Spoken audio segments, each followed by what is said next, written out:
आत्मा की यमलोक यात्रा का वर्णन हिंदू धर्म ग्रंथों, खासकर गरुड़ पुराण में विस्तार से मिलता है। इसमें बताया गया है कि मृत्यु के बाद आत्मा किस तरह यमलोक तक की यात्रा करती है और उसे किन किन अनुभवों से गुजरना पड़ता है। 1. मृत्यु के बाद आत्मा का शरीर से निकलना।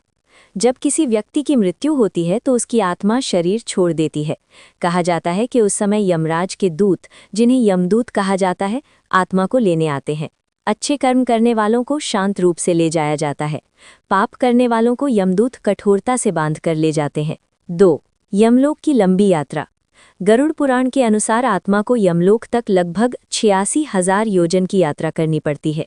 इस यात्रा में आत्मा को कई कठिन रास्तों से गुजरना पड़ता है, जैसे कांटों और पत्थरों से भरे मार्ग, जलती हुई भूमि, अंधकारमय रास्ते, भूख और प्यास का कष्ट।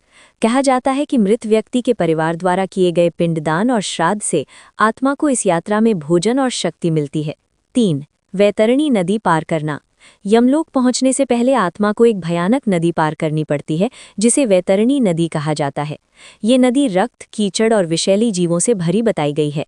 पुण्यात्मा इसे आसानी से पार कर लेते हैं। पापियों को इसमें बहुत कष्ट सहना पड़ता है। 4. यमराज के दरबार में न्याय।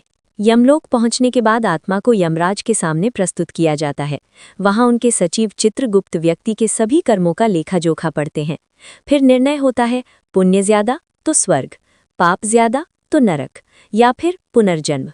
5. नरक या स्वर्ग की प्राप्ति। निर्णय के बाद आत्मा को स्वर्गलोक में सुख मिलता है या नरक में पापों के अनुसार दंड मिलता है।